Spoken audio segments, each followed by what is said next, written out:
Oke, assalamualaikum warahmatullahi wabarakatuh. Terima kasih. Selamat siang. Perkenalkan, kami dari kelompok refrigerasi materi dari pengolahan udara, yaitu kebagian materi refrigerasi kulkas. Nama kelompok yaitu David Prasetyo, NPM 220010520047, Surya Rahmat 048, Fahmi Jafar 052, Maulana Ibnu Athaillah 055, dan Fikri Auzarillah 056. Pengertian kulkas adalah sebuah alat rumah tangga listrik yang menggunakan refrigerasi atau proses pendingin untuk menolong pengawetan makanan. Kulkas merupakan teknik penyimpanan makanan populer di negara maju dan bekerja dengan menurunkan tingkat reproduksi bakteri. Perangkat demikian digunakan untuk mengurangi proses pembusukan bahan pangan. Mesin pendingin yang menjaga suhu beberapa derajat di atas titik beku air. Kisaran suhu optimum untuk penyimpanan makanan mudah busuk adalah 3-5 derajat Celcius atau 37 sampai dengan 41 derajat Fahrenheit. Prinsip kerja kulkas. Sistem kerja lemari es dimulai dari bagian kompresor sebagai jantung kulkas yang berfungsi sebagai tenaga penggerak. Pada saat dialiri listrik, motor kompresor akan berputar dan memberikan tekanan pada bahan pendingin. Bahan pendingin yang berwujud gas apabila diberikan tekanan akan menjadi gas yang bertekanan dan bersuhu tinggi. Dengan wujud seperti itu, memungkinkan refrigeran mengalir menuju kondensor. Pada titik kondensasi, gas tersebut akan mengembun dan kembali menjadi wujud cair. Refrigeran cair bertekanan tinggi akan terdorong menuju pipa kapiler. Dengan begitu, refrigeran akan naik ke evaporator akibat tekanan kapilaritas yang dimiliki oleh pipa kapiler yang berada di dalam evaporator. Refrigeran cair akan menguap dan wujudnya kembali menjadi gas yang memiliki tekanan dan suhu yang sangat rendah.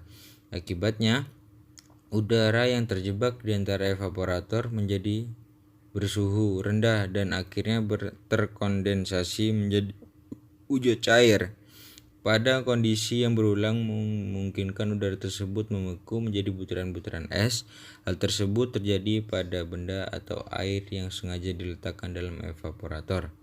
Sistem kerja lemari es itu ada beberapa, yakni yang pertama evaporator, pipa kapiler, lalu kondensor, lalu filter, lalu kompresor, lalu filter vakum kapiler.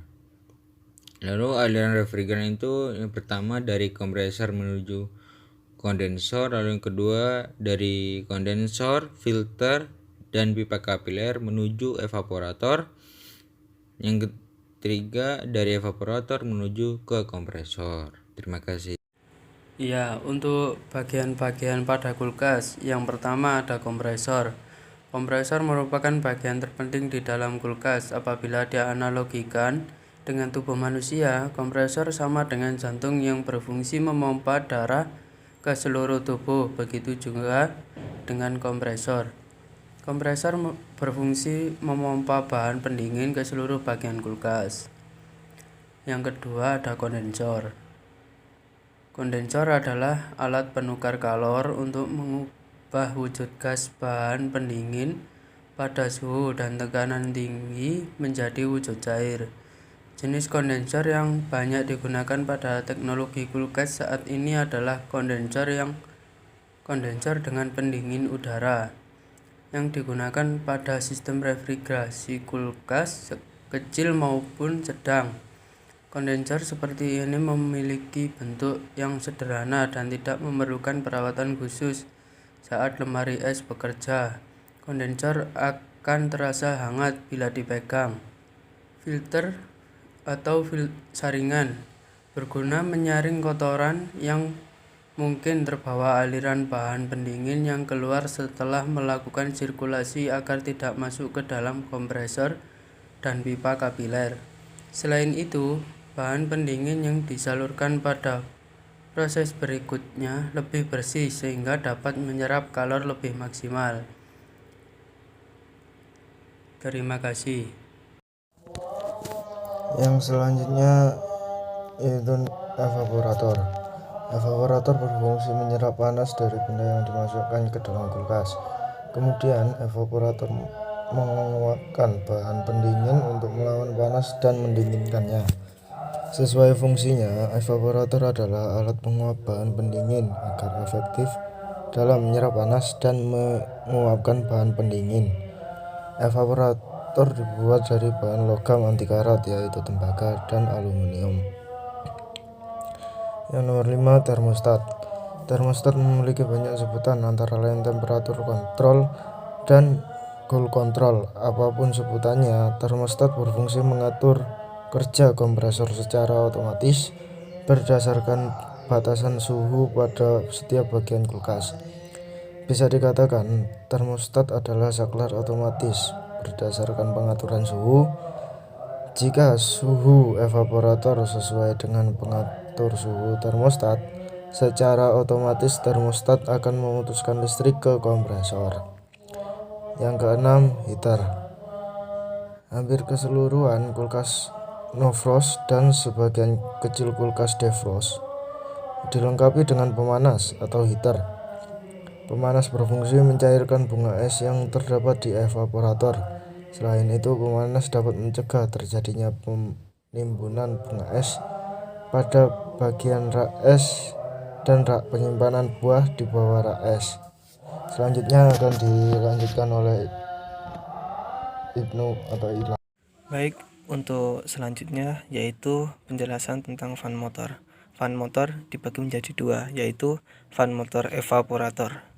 Fan motor evaporator berfungsi menghembuskan udara dingin dari evaporator ke seluruh bagian rak, seperti rak es, sayur, dan buah.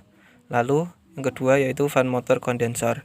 Kipas angin ini diletakkan pada bagian bawah kulkas yang memiliki kondensor yang berukuran kecil, yang berfungsi menghisap atau mendorong udara melalui kondensor dan kompresor. Selain itu, berfungsi mendinginkan kompresor. Yang kedelapan yaitu overload motor protector, adalah komponen pengaman yang letaknya menyatu dengan terminal kompresor. Cara kerjanya serupa dengan sekring yang dapat menyambung dan memutus arus listrik. Alat ini dapat melindungi komponen kelistrikan dari kerusakan arus akibat arus yang dihasilkan kompresor memiliki arus acuan normal. Baik, untuk yang ke-9 yaitu bahan pendingin atau biasa disebut dengan refrigeran. Refrigeran adalah zat yang mudah diubah wujudnya dari gas menjadi cair ataupun sebaliknya. Jenis bahan pendingin sangat beragam. Setiap jenis bahan pendingin memiliki karakteristik yang berbeda. Bahan-bahan pendingin buatan atau sintetik refrigeran mengandung H atau hidro, C atau kloro, F atau fluoro, dan C atau karbon. Di Indonesia, pendingin sintetis ini lebih dikenal dengan istilah freon. Bahan pendingin yang mengandung fluor atau freon antara lain yaitu R12 atau CFC atau klorofluorokarbon yang digunakan sebagai pendingin kulkas, dispenser air, dan AC mobil. Lalu R22 atau HCFC atau biasa disebut hydroklorofluorokarbon yang digunakan untuk penyejuk ruangan atau AC. Yang ketiga yaitu R134A atau HFC atau hydrofluorokarbon yang digunakan pada kulkas, dispenser air, AC mobil, dan AC ruangan. Seperti parameter lingkungan refrigeran yaitu seperti perusak ozon. Contoh perusak ozon seperti R12 yaitu 1,0, R22 0,06, R134 0, HC0.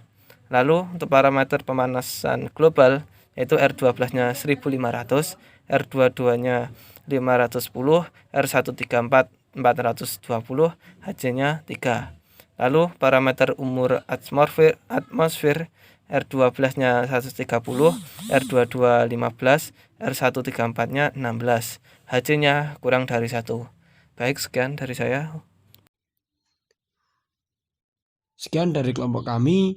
Terima kasih. Itu tadi adalah presentasi. Selamat siang. Sampai jumpa. Wassalamualaikum warahmatullahi wabarakatuh.